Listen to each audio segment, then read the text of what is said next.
өткізгіштері тізбектеп жалғау үшін резисторды бір-біріне біртіндеп жалғаймыз.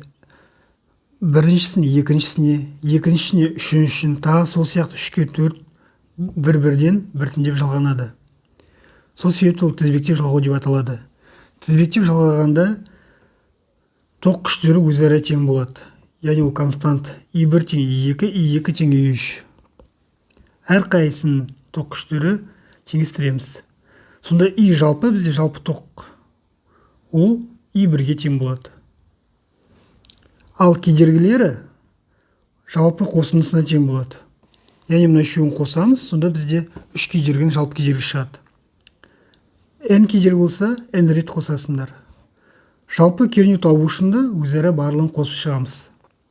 Егер кедергілер өзара тең болса, яғни R1 тең R2 тең R3 тағы сол сияқты N рет тең болса, онда мына төмендегі екі формула қолдану болады. Яғни біртіндеп қосып тұрмаймыз, кедергілер санына көбейте қоямыз. N кедергілер саны, өзара тең кедергілер саны. Өткізгіштерді параллель жалғау үшін оң жағына кедергіден сол жағына сым арқылы жалғаймыз. Мысалы, қараңыз мына суретке. Оң жақтарға жалғанып тұр, сол жақтарға. Сөйтіп жалғауда біз параллель жалғау дейміз. Параллель жалғауда бізде жалпы тоқ күшін табу үшін тоқ күштің әрқайсысын қосамыз. Жалпы кедергі табу үшін кедергілердің кері шамаларын қосамыз. Кейін пропорция арқылы төңкереміз. Жалпы улар ол әрқайсысына тең. Яғни параллель жалғағанда кернеулер өзара тең. Және жаңа жоғарыда айтқандай тізбекте жалғауда кедергілер өзара тең болса, біртіндеп қоспаймыз, санына көбейте қоямыз. I жалпы R жалпы табу үшін I жалпыда N-ға көбейтеміз, R жалпыда N-ға бөлеміз. Бұл формула қолданасыз тек қана R-лар өзара тең болса. Енді осы жалғауларға мысал қарастырайық. Бірінші мысал. Кедергілер берілген бізде R1 мен R2 30 омнан, R3 мен R4 60 омнан. R жалпыны табуымыз керек. Ол үшін R2 мен R3 қараймыз. R2 мен R3 қараймыз. Олар тек қана параллель жалғанып тұр. Яғни сол жағына, оң жағына. Сонда R2 мен R3 параллель. Жазып қойайық. R2, R3 параллель жалғанған. Сол себепті оны табу үшін параллельдің формуласын қолданамыз. Ол үшін біздер кері шамаларын қосамыз ғой. 1 бөлінген R2, 1 бөлінген R3 деп. Сонда бізде R2, R3 осы өтір арқылы жазасыңдар, қандай кедергілер қосатқан білу үшін. 1 бөлінген бізде R2 деген 30 ом, R3 деген 60 ом. Ортақ бөлім келтіреміз. 2-ден, мына 1-ден 60. 2 қосу 1 бізде 3, 60 қысқартамыз 1 бөлу 20. Бұл кері шама болғандықтан, мұнда қараңыз, бұл төңкеріліп тұр ғой. Пропорция арқылы төңкереміз, яғни крестик көбейту болады. Сонда бізде 1 бөлінген 20 болады да 20 ом шығады. Яғни ортадағы R2 мен R3 параллель жалғағанда бізде 20 ом кедергі шығады. Ары қарай бізде сонда R1, R2-де 3 және R4 бір-бірін тек қана бір жағынан ұстап тұр. Олай болса ол тізбекте жалғау. Тізбекте жалғау үшін R-ларды тура қоса қоямыз. Сонда R жалпы табу үшін R1-ді қосамыз, жаңа тапқан R2-де 3-ке қосамыз R4-ке. Қосайық. R1 бізде 30 ом, R2-де 3 бізде 20 ом, R4 бізде 60 ом, R4 60 ом.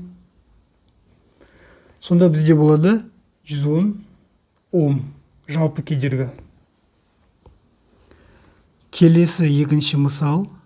Суретке қарайық. Бізде мұнда R жалпын табуымыз керек. R1, 2, 3, 4 өзара тең, яғни 1 омнан дейді. Мұна үшеуін қараңдар, біртіндеп жалғанып тұр, яғни бұл тізбектей. Сосын ол шыққан R4-ке параллель жалғанған. Соны есептейміз. Жазайық. Бірінші бізде тізбектей жалғанған. Тізбектей. Бірінші, екінші, үшінші кедергі ол R1 қосу R2 қосу R3. Барлығы 1 омнан. Жаңа айттық қой. Өзара тең болса n-ға көбейту болады. Біздің жағдайда n, мына жағдайда 3-ке тең. 3 кедергі ол. 3 көбейту 1, сонда бізде 3 ом. Немесе қоса салуға 1 қосу 1 қосу 1 деп. Келесі бұл шыққан R4-қа параллель жалғанып тұр. Жазамыз. Параллель жалғаған. Параллель болса бізде кері шамалық, сонда R жалпы табу үшін 1 бөлінген R4, 1 бөлінген жаңағы R1, 2, 3-тің мән жазамыз. Сонда 1 бөлінген R4 деген 1, онда 3. Ортақ бөлім келтіреміз. Онда 3-тен мұнан 1-ден 4. Сосын кері шамасын, яғни төңкереміз. 4 астына 3 үстіне алына кетеді, 10 болады. Жалпы кедергі сонда 4-тен 3 ом. Келесі үшінші мысал. Бізде өзгеше сызба берілген схема. R1, R2, R3, R4 мәндері бар, R жалпы табу керек. Назар аударасына мына сымға, диагонал бойында. Яғни кернеу бізде осы сым арқылы келіп тұр. Тоқ. Сол себепті бізде R1 мен R2 тізбектей болады, R4 пен R3 тізбектей болады. Тізбектей. Себебі тоқ былай келді, 2-ке бөлініп кетті мұнда. Сосын бұның шыққан бір-біріне параллель болады. Жазамыз. Алдымен R1 мен R2 тізбектей. R1, R2 тізбектей, яғни оны қоса қоямыз.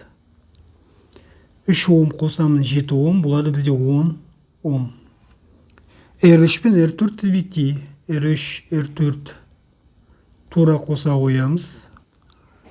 2 қосу 8 ом, бізде 10 ом.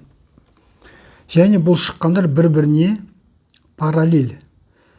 Яғни мына екеуі бізде R1, R2 деген кедергі болып кетеді, резистор. Мына R3, R4 болып кетеді. Сол бір-біріне, көріп тұрсыңдар, оң жақ, сол жаққа жалғанып тұр, параллель болады. Параллель тапқанда біздер ол жалпысы болады бізде 1 бөлінген бана R1 мен 2, 1 бөлінген 3 пен 4 мәндерін жазамыз.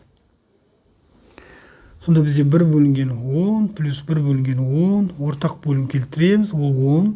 Мұнда 2 қысқартамыз, 1 бөлінген 5. 1 бөлінген 5.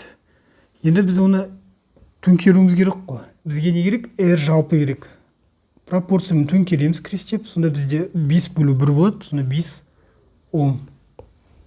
Жауабы 5 ом.